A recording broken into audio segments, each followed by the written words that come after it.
అందరికీ నమస్కారం. కార్యక్రమం ప్రారంభించే ముందు గురువు గారి పత్రి గారికి ఒక్కసారి మనం ధన్యవాదాలు చెప్పుకుందాం.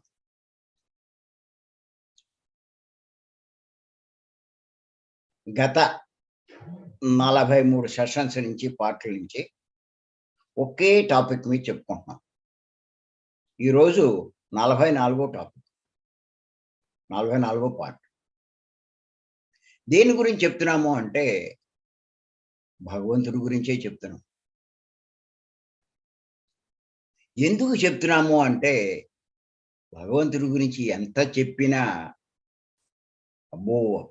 తెలుసుకోగలగడం, అర్థం చేసుకోవడం అంత సామాన్యమైన విషయమేమీ కాదు. కారణం ఏంటి అంటే చిన్ననాటి నుంచి ప్రతి ఒక్కరిలో కూడా కొన్ని భగవంతుని గురించి, దైవం గురించి కొన్ని బీజాలు నాటేశారు. వాటిలోనే ఉండిపోతున్నారు తప్ప దాంట్లోంచి బయటికి రావట్లా. ఆలోచించలేకపోతున్నారు. అంచేత భగవంతుడు ఒకడవుతే ఇంకో దాన్ని పట్టుకుంటున్నారు. నిజంగా జీవితం ధన్యం కావాలి అంటే భగవంతుడిని పట్టుకోవాలి. సత్యాన్ని పట్టుకోవాలి. సత్యాన్ని కాకుండా అసత్యాన్నే పట్టుకుంటున్నారు. మరి మీరు చూస్తే వేదాల్లో కానీ, ఉపనిషత్తుల్లో కానీ మీరు చూస్తే ఏమని చెప్పబడుతుందంటే సత్యమేవ జయతే అని. సత్యమే వజయితే. అంటే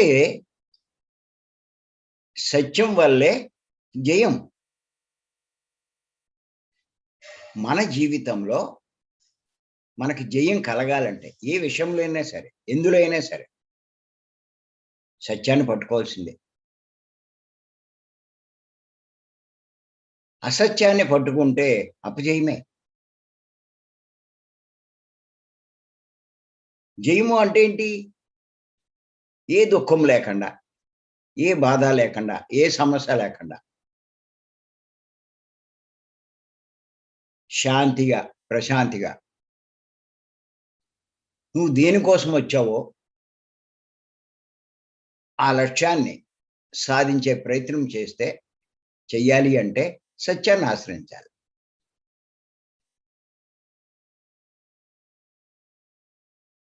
అప్పుడు అది జయం. అంతేగాని అసత్యాన్ని ఆశ్రయిస్తే ఏముండవు జీవితంలో. ఆ జన్మ తీసుకున్నాడు అపజయం పొందినట్టే. జన్మను వృధా చేసినట్టే. వచ్చిందొకటి, చేసిందొకటి అవుతాడు. వచ్చింది సత్యాన్ని ఆశ్రయించడం కోసం. జన్మంతా చేసింది అసత్యంతోటే. ఉంటాడు. సత్యము అంటే ఆత్మ, అసత్యం అంటే విగ్రహం.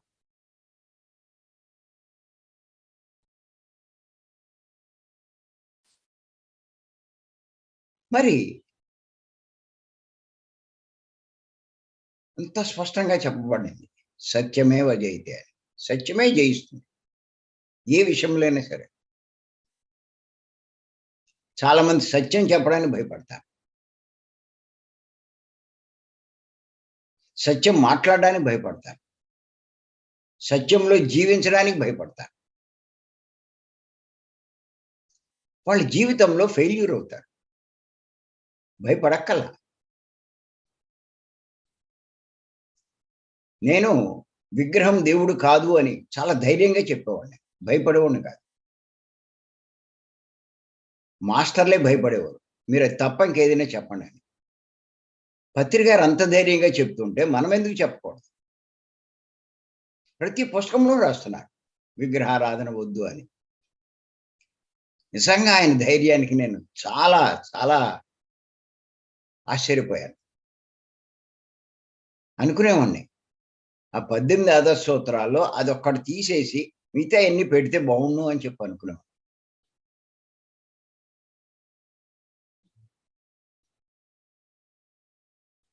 ఇంచేతంటే విగ్రహారాధన వద్దనేసరికి అందరూ రివర్స్ అయిపోతారు. మనం ధ్యానం చెప్పినా ఎవడు రాడు. వీళ్ళు దేవుడు లేడు అంటున్నారు అంటారు. మొదట్లో కొన్ని చోట్ల గొడవలు కూడా అయినాయి.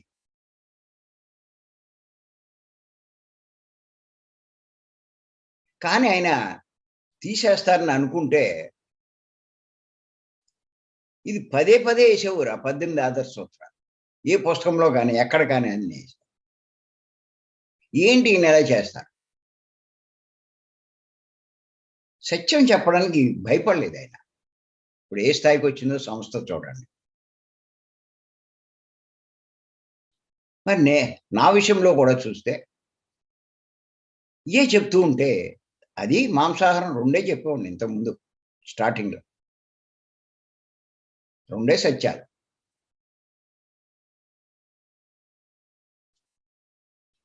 ఆత్మదైవం అని తెలిస్తే, ఆత్మస్వరూపమైనటువంటి ఆ జంతువులు చంపితే ఎలా కుదురుతది? చేత అది వద్దనేవాడిని, ఇది వద్దనేవాడిని. అది చేయకూడదు, ఇది చేయకూడదు. కొంతమంది క్లాసులు పిలిచేవారు కాదు. ఈయన పిలిస్తే గందరగోళం అవుతుందని. నేనేం పెద్ద పట్టించుకునేవాడిని కాదు. ఎంతమంది పిలవడం మానేసినా కూడా. నా క్లాసులు పెరుగుతూనే ఉన్నాయి కానీ, తగ్గడం లేదే. మన క్లాసులకి క్రేజ్ పెరుగుతుందే కానీ తగ్గట్లేదే. కారణం ఏంటి అంటే, సత్యాన్ని ఆశ్రయించుకున్న వాడికి అపజయం లేదు. వాడు అనుకున్నది సాధించి తీరుతాడు. మీరైనా సరే, ఏమి అడవక్కల. సత్యం గురించి చెప్పడానికి. చెప్పండి. అర్థం కాకపోతే వదిలేయండి. ఆడి కర్మ మీరేం చేయలేరు. తెలియదు చెప్పాము.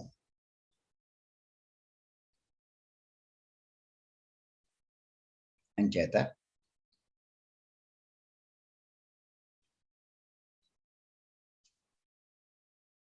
అంతేకాదు, ఇంకా ఏమంటారంటే పత్రికలు కూడా చెప్తారు. ఈ ఉపనిషత్తులో ఏకం సత్ విప్రా బహుధా వదంతి అని చెప్పి. సత్యం అంటే ఒకటే. ఉన్నది ఒకటే సృష్టిలో. ఉన్నది ఒక్కడే. ఆ పరమాత్మే, ఆ పరబ్రహ్మే, ఆ సత్యమే. కానీ అనేక మంది అనేక రకాలుగా వివరిస్తూ ఉంటారు. ఈ రాధాస్వామి సత్సంగ్ వాళ్ళో రకంగా, ఈ నిరంకార వాళ్ళో రకంగా, అచల సిద్ధాంతం వాళ్ళో రకంగా. కానీ చివరికి చెప్పేది అదే పత్రి గారు. అంతా ఒకటే. అందరూ చెప్పేది సత్యం గురించే. వివరించడమే అనేక రకాలుగా ఉంటది. చివరికి అక్కడికే తీసుకొస్తారు. దీన్ని మళ్ళా మిస్‌లీడ్ చేస్తూ ఉంటారు చాలామంది. అనేక మార్గాలుంటాయి. చివరికి ఆయన దగ్గరికే అంటుంది. మార్గాలు కాదు. సత్యం గురించి అనేక విధాలుగా చెప్తారందరూ. అంతేగాని వాడు పూజలు చేస్తాడు, చివరికేమో భగవంతుడిని చేరుకుంటాడు. భజనలు చేస్తాడు, వాడు భగవంతుడి దగ్గరికే చేరుకుంటాడు. యజ్ఞాలు, యాగాలు చేస్తారు, వాడు భగవంతుడి దగ్గరికి చేరుకుంటాడు. మార్గాలు అనేకం అంటూ అలా చెప్తారు. అది కాదు. దాని అర్థం ఏమిటి అంటే, సత్యం గురించి ఎవరికి వాళ్ళు అనేక విధాలుగా చెప్తారు. అది. ఇక ఇప్పుడు చెప్పాను. అచల సిద్ధాంతమని, నిరంకార సిద్ధాంతమని. ఇలా ఒక్కొక్కళ్ళు ఒక్కో రకం. కానీ చివరికొచ్చింది ఆ ఒక్కడి గురించే. అదే ఇప్పుడు చెప్పుకుంటున్నాం. బాగా అర్థమయ్యేటట్టు ఆయన గురించి వివరించుకుంటున్నాం. ఇది ఈరోజు 44 పార్ట్. మరి ఆయన గురించి ఇంకొక విషయం మనం ఇప్పుడు తెలుసుకుందాం. ఆయన ఇది 55 పాయింట్ రాసుకోండి కావాలంటే. తురీయాతీతుడు.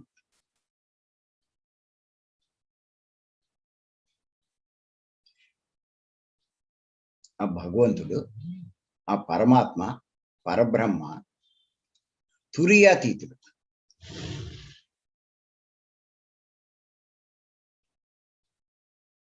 అంటే ఏమిటంటే అర్థం, తురియం కంటే అతీతంగా ఉన్నవాడు.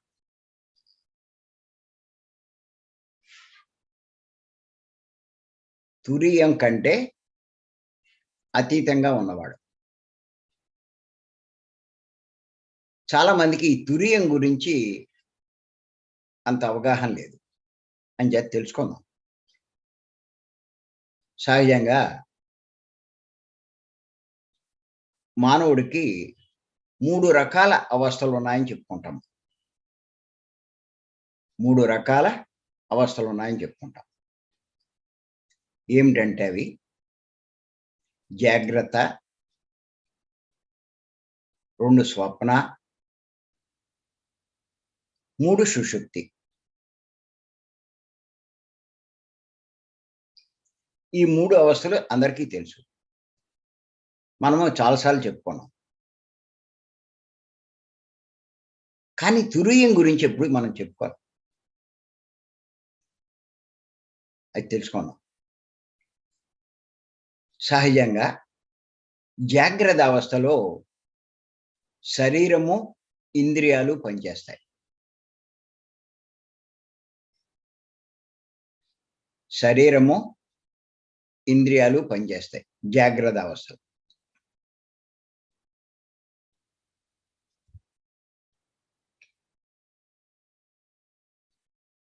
స్వప్నావస్థలోకి వచ్చేసరికి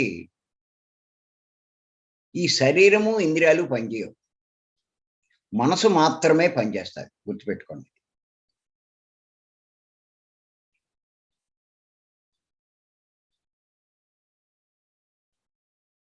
ఈ స్వప్నావస్థలో కళ్ళయి వస్తూ ఉంటాయి. ఈ కళలు ఏమిటి అంటే మనసు చేసే కల్పనలే కళలు.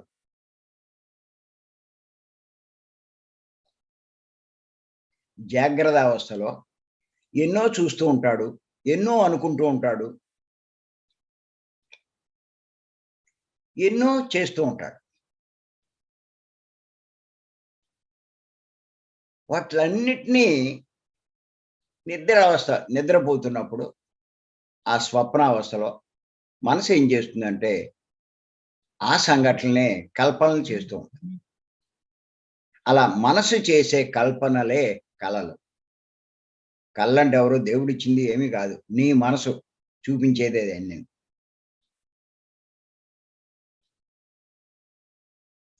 ఈ స్వప్నావస్థలో మనసు మాత్రమే పనిచేస్తూ ఉంటుంది. గుర్తుపెట్టుకోండి.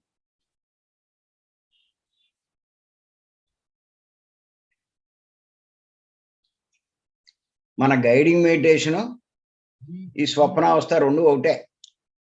గైడింగ్‌లో కళ్ళు మూయించేస్తారు. మాటలు చెప్తూ ఉంటారు. ఆ మాటలు వింటూ ఉంటుంది మనసు. అక్కడ ఉంటారు ఈళ్ళు. స్వప్నావస్థ కూడా దాటలేదు ఈళ్ళు.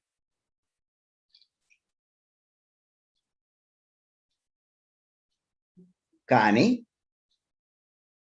కాసేపటికి నిద్రపోయినప్పుడు కాసేపటికి సుషుప్తి అవస్థ వస్తది.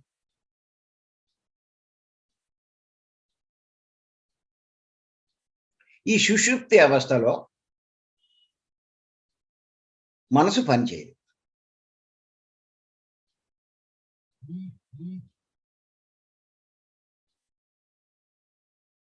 స్వప్నావస్థలో మనసు పనిచేస్తుంది. సుషుప్తి అవస్థలో మనసు పనిచేయదు.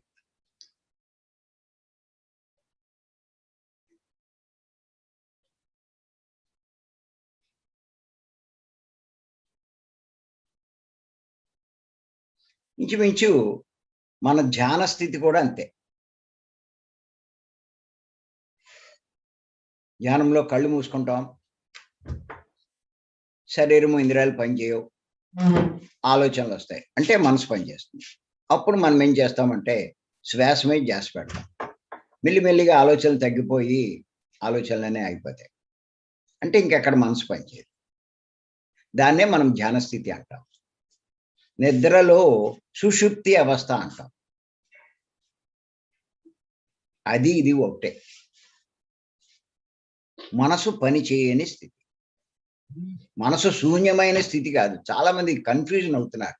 శూన్యం అంటే ఏంటి, పని చేయకపోవడం అంటే ఏంటి, ఇది ఎవరికి అర్థం కావట్లా.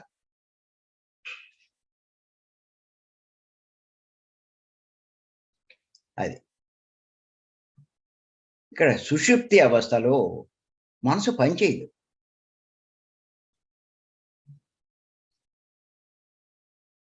ఈ మనసు పని చేయని స్థితినే, ఆలోచన లేని స్థితినే మనసు శూన్యం అంటారు చాలా మంది. అసలు వాళ్ళకి అర్థమే కావట్లే, అంత సీనియర్ మాస్టర్లు కూడా. మనసు శూన్యం అయిపోతుంది, శూన్యం అయిపోతుంది, నోటికొచ్చిన పదాలు వాడుతున్నారు. మీకు గుర్తుపెట్టుకోండి, నేను చెప్తాను ఇక్కడ మీకు బాగా అర్థమయ్యేటట్టు. ఇప్పుడు ఒక కుండలో అన్నం వండారు. తర్వాత ఏం చేశారంటే అందరూ కలిసి ఆ అన్నం అంతా తినేశారు. అప్పుడు ఏమంటారంటే ఖాళీ కుండ అంటారు. ఇంక అందులో అన్నం అంతా అయిపోయింది, ఖాళీ అయిపోయింది. దాన్ని ఖాళీ కుండ అంటారు. అలాగే మనసులో ఆలోచనలు ఉన్నాయి, ఆలోచనలన్నీ ఆగిపోయింది, ఇంకా ఆలోచనలు లేవు. ఇది ఖాళీ మనసు.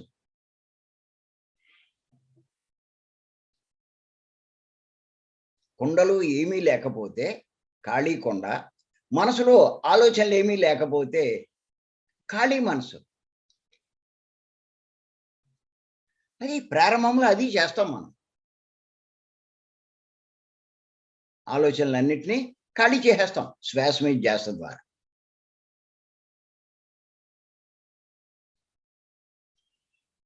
అంటే అక్కడ కుండ ఉంది, ఖాళీగా ఉంది. ఇక్కడ మనసు ఉంది, కానీ ఖాళీగా ఉంది. గుర్తుపెట్టుకోండి.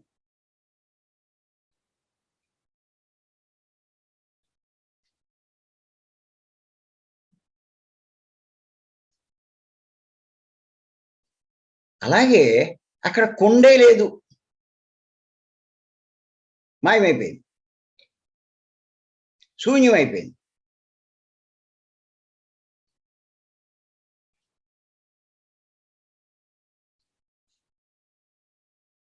అలాగే ఇక్కడ మనసు లేదు,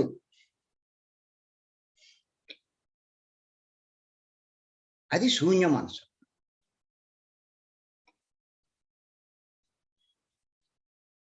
అంతకుముందు మనసు ఉంది, ఆలోచనలు ఖాళీ. ఇక్కడ అసలు మనసే లేదు.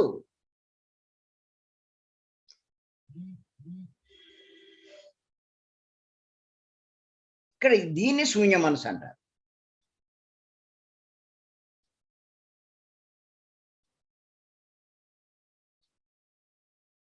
ఇది ఎవరికి అర్థం కావట్లేదు.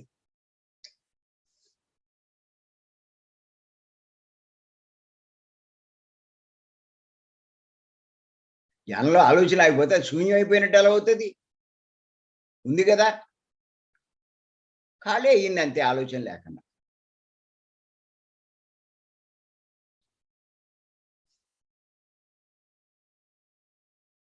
ఎప్పుడైతే ఆ మనసే ఉండదో అది శూన్యమైపోయింది, శూన్య మనసు. శూన్యమైపోయింది, ఏం లేదు అది.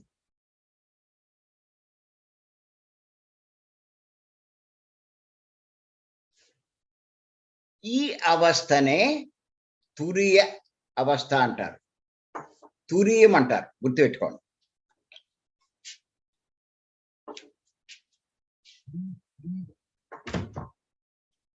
ఇదే తురియం అంటే.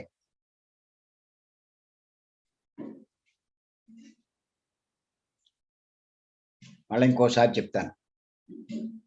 జాగ్రత్త అవస్థలో శరీరము ఇంద్రియాలు పనిచేస్తాయి. స్వప్న అవస్థలో మనసు మాత్రమే పనిచేస్తూ ఉంటుంది. సుషుప్తిలో మనసు పనిచేయదు. తురియంలో మనసే ఉండదు. అంటే శూన్యమైపోతుంది. అది. ఇదే దైవస్థితి.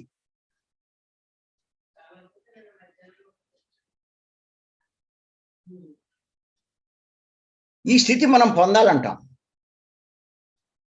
ఇక్కడే మనకి జ్ఞానం ఉదయిస్తుంది. ఇక్కడే అద్భుతమైన అనుభవాలొస్తాయి.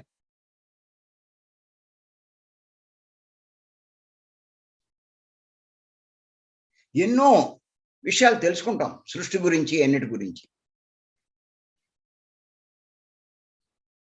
మనసుంటే ప్రపంచం గురించి తెలుస్తది. మనసు శూన్యమైపోతే మొత్తం సృష్టి గురించే తెలుస్తది.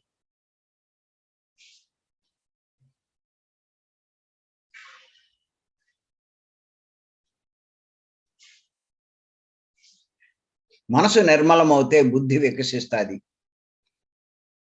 మనసు శూన్యమవుతే జ్ఞానం ఉదయిస్తుంది.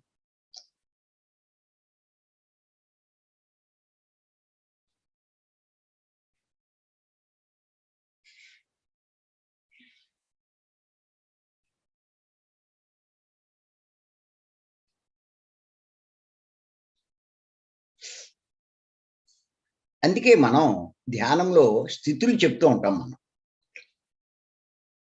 ఏం చెప్తామంటే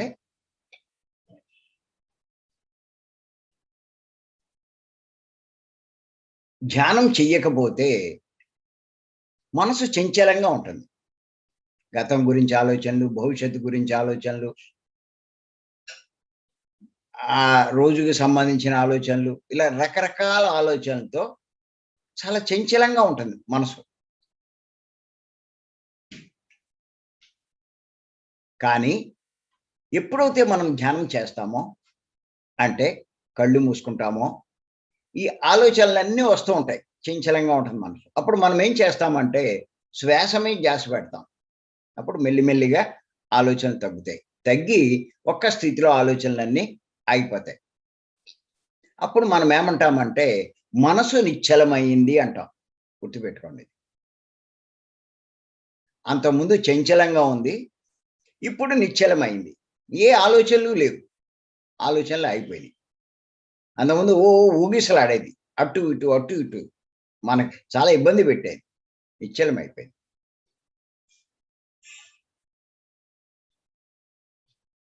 అదే ధ్యాన స్థితి అంటాం మనం. అక్కడే శక్తి వస్తుందంట.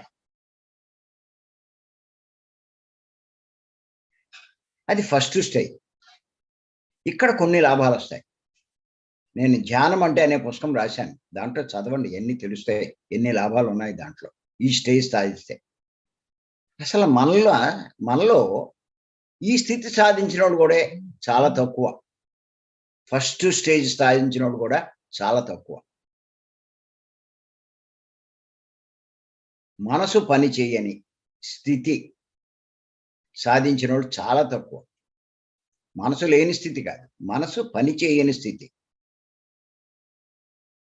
ఏదో ఉంటూ ఉంటారు, ఏదో చేస్తూ ఉంటారు. అలా మనసు పనిచేస్తూనే ఉంటుంది. అలాగా ఇలా తీవ్ర సాధన ఆహార నియమాలతో కొన్ని నెలల పాటు గంటలు గంటలు చేయగలిగితే మెల్లిగా ఏమవుతుందంటే ఈ నిశ్చలమైన మనసు నిర్మలమవుతుంది. అంటే శుద్ధి అవుతుంది. మంచిగా మారుతుంది. పవిత్రమవుతుంది.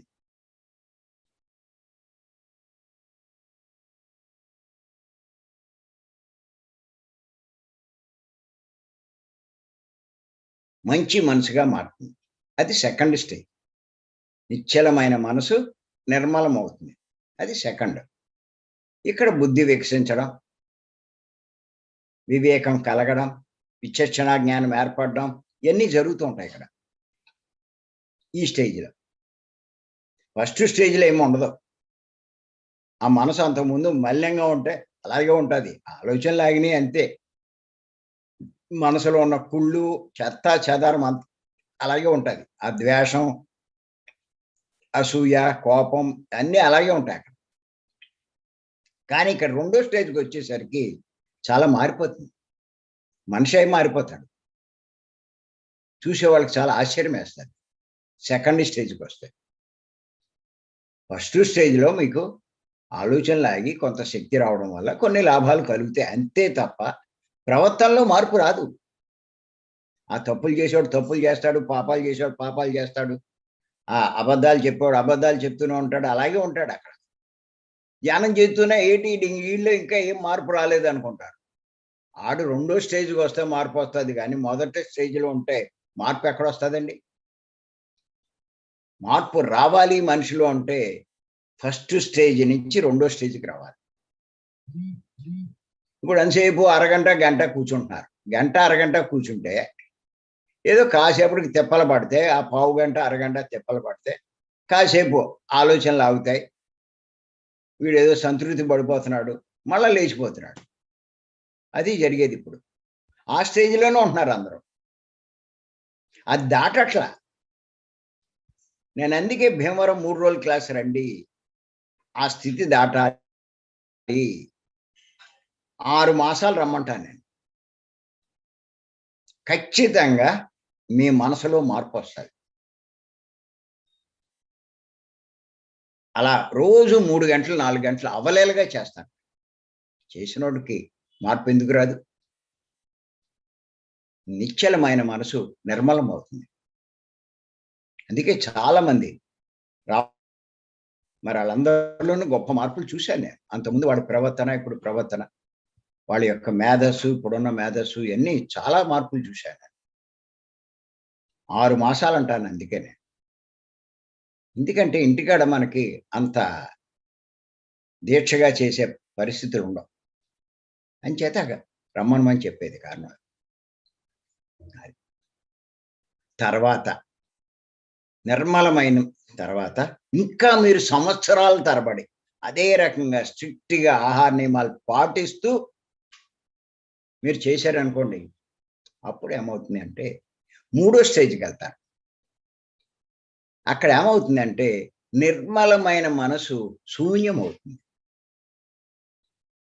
ఫస్ట్ స్టేజ్‌లో ఖాళీ అవుతుంది.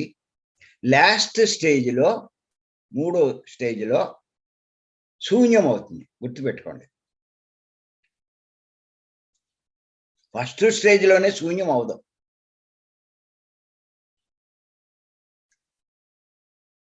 ఫస్ట్ స్టేజ్‌లో ఖాళీ అవుతుంది మనసు. లాస్ట్ స్టేజ్‌లో మూడో స్టేజ్‌లో శూన్యమవుతుంది. అది. ఎప్పుడైతే మీ మనసు శూన్యమైందో అప్పుడు మీకక్కడ దివ్యత్వం వస్తుంది. దివ్య శక్తులు వస్తాయి. ఇప్పుడు ఏయైతే మన వాళ్ళు చెప్తున్నారో మూడో కన్నని, యాస్ట్రల్ ట్రావెల్ అని ఇయన్నీ ఆ మాస్టర్స్ పరిచయాలని ఇలాంటియన్నీ గత జన్మలు చూసుకోవడమని ఇలాంటివన్నీ ఆ స్టేజ్‌లో వస్తాయి. ఫస్ట్ స్టేజ్‌లో రావు. సెకండ్ స్టేజ్‌లో రావు. మూడో స్టేజ్‌లో వస్తాయి.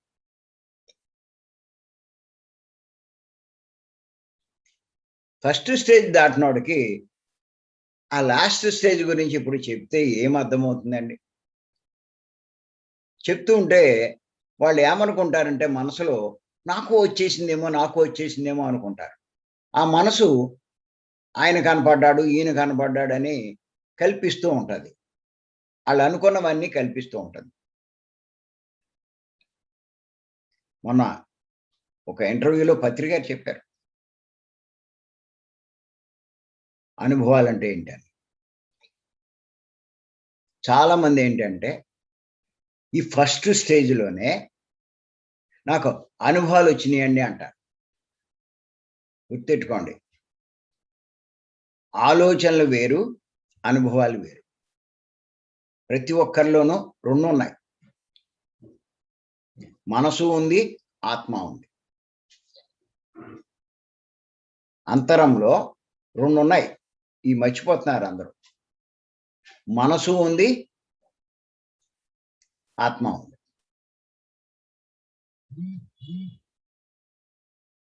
మనసు నుంచి వచ్చేవి ఆలోచన, ఆత్మ నుంచి వచ్చేవే అనుభవాలు.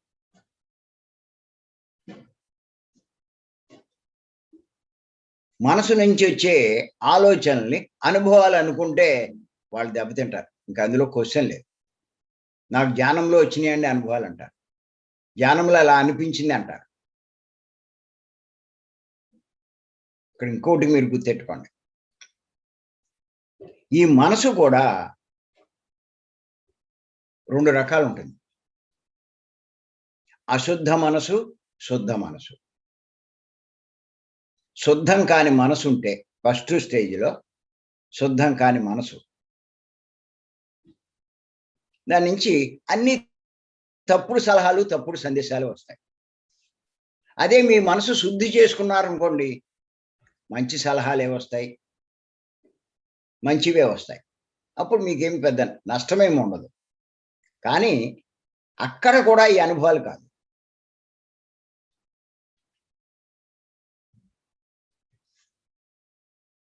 నువ్వు మనసు ఎక్కడ శుద్ధి చేసుకున్నావు, నాకు అనుభవాలు వచ్చేసినాయి అని చెప్పడానికి స్పష్టంగా చెప్పారు పత్రి గారు. అనుభవాలు వేరు, ఆలోచనలు వేరు. ఆలోచనలు మనసు నుంచి వచ్చేవి, అనుభవాలు ఆత్మ నుంచి వచ్చేవి. ఇప్పుడు పత్రి గారి స్టేజ్ ఏంటంటే మనసును శూన్యం చేసుకున్న స్థితి. ఇంకా అక్కడ మనసు లేదు, ఉన్నది ఆత్మ ఒకటే. అంచేత ఆయనకు వచ్చేవన్నీ అనుభవాలే. మనకక్కడ శూన్యమైంది.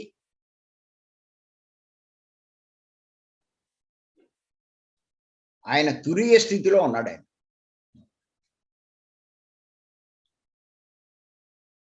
మనం కూడా 3వ స్టేజ్కి చేరుకుంటే, మనసు శూన్యమైపోతే అప్పుడు మనకేమైనా వచ్చినా ధ్యానంలో అవి మన అనుభవాలని చెప్పుకోవచ్చు. వీళ్ళేమో ఇంకా మొదటి స్టేజ్లోనే ఉన్నారు. మనసు ఉంది, ఇంకా మలినంగా ఉంది, శుద్ధి కూడా అవ్వలేదు. నాకు అలా అనిపించిందండి, ఇలా వచ్చిందండి మెసేజ్, అలా వచ్చింది, ఈ మెసేజ్లు చెప్పేస్తూ ఉంటారు. అలా చేస్తూ చాలా మంది నష్టపోయిన వాళ్ళు ఉన్నారు, నేను చూశాను. అలాగే వాళ్ళు చెప్తూ ఉంటారు, వీళ్ళ గురించి కూడా వాళ్ళకి వచ్చేసిందా. భలే విచిత్రంగా ఉంటుంది.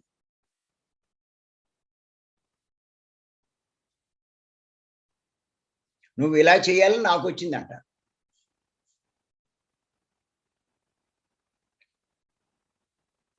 ఆడు మాట్లాడుకుని ఈడు చేస్తే ఈడు పని అయిపోద్ది. ఆడికే వచ్చిన ఆలోచనలు అయ్యే ఎలాగ చెప్తారు. నీ గురించి నీకే రాదు, కానీ ఇంకోళ్ళ గురించి నీకెలా వస్తుంది? నీ గురించి నీకు వచ్చిందే తప్పు. ఇంచేత నేను ఎంత చెప్తున్నా సరే, ఎన్నిసార్లు చెప్పినా సరే, ఫస్ట్ మనసు శుద్ధి చేసుకోండి, ఆ స్టేజ్కి వెళ్ళండి, అదే చెప్తూ ఉంటాను నేను.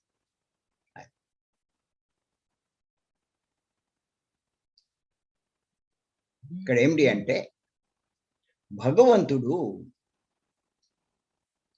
ఇప్పుడు మనం తురీయం గురించి చెప్పుకున్నాం, మనసు శూన్యమైన స్థితి అని. తురియాతీతుడు అని చెప్పుకున్నాం భగవంతుడు. తురీయం దేవుడు, తురియాతీతం భగవంతుడు. ఏది ఉండదు, మహాశూన్యం.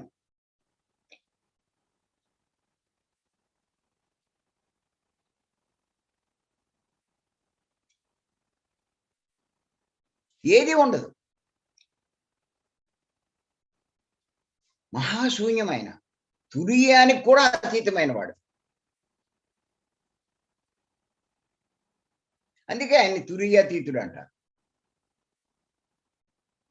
చేత గుర్తుపెట్టుకోండి, భగవంతుని గురించి ఎవ్వరు వర్ణించలేరు, చెప్పలేరు, తెలుసుకోలేరు. ఆయన అన్నిటికీ అతీతుడు. అంతటి గొప్పవాడు భగవంతుడు. మీరు కనుక గమనిస్తే, మరి ఈ లక్షణాలు విగ్రహంలో ఉన్నాయా అంటే, ఇప్పటి నుంచి చెప్పుకున్న ఎన్నో పాయింట్లు ఒక్కటి కూడా మనకు కనిపించదు. కానీ ఆత్మలో ఈ లక్షణాలన్నీ ఉన్నాయి. అంచేత విగ్రహం భగవంతుడు కాదు, ఆత్మే భగవంతుడు అని తెలుసుకోవాలి.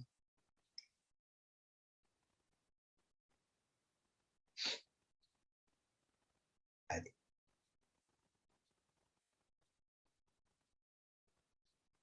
అంచేత ఏంటి అంటే ఈ విషయాలన్నీ ఎంత తెలుసుకుంటే అంతా లాభం పొందుతాం. అందుకే ఒక్కొక్క విషయం మీద అంత లోతు విశ్లేషణ చేసుకుంటాం. తుర్యతీతుడు అంటే మహాశూన్యం అంటే ఏమర్థమవుతుంది? ఇప్పుడు నా లెక్కవుతే మన సొసైటీలో మనసు శుద్ధి అయిన వాళ్ళు చాలా తక్కువ. లేరని నేనేమన్నా. బాగా సాధన చేసేవాళ్ళు ఫస్ట్ స్టేజ్‌లోనే ఉన్నారు. మనసు నిశ్చలం చేసుకున్న స్థితి.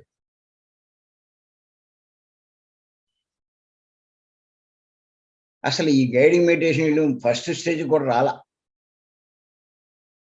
మనసు పని చేస్తూనే ఉంటుంది ఆళ్ళకి. ఏదో వింటూ ఉంటారు, ఏదో చేస్తూ ఉంటారు. ఇంకా ఫలితాలు ఎక్కడుంటాయి ధ్యానంలో? ఎన్ని సంవత్సరాలున్నా అలాగే ఉంటారు. సరే. చేత మరొక్కసారి గుర్తుపెట్టుకోండి. ఆ భగవంతుడు మరి తురీయాతీతుడు అన్నది తెలుసుకోవాలి. ఇంకొక్కసారి చెప్తాను మళ్ళా మీకు. జాగ్రత్తలో శరీరము, ఇంద్రియాలు పనిచేస్తాయి. స్వప్న అవస్థలో మనసు మాత్రమే పనిచేస్తుంది. సుషుప్తిలో మనసు పనిచేయదు.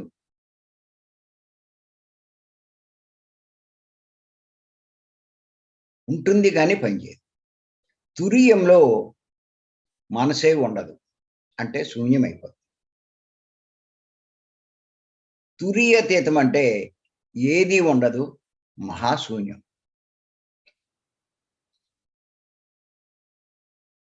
సరే.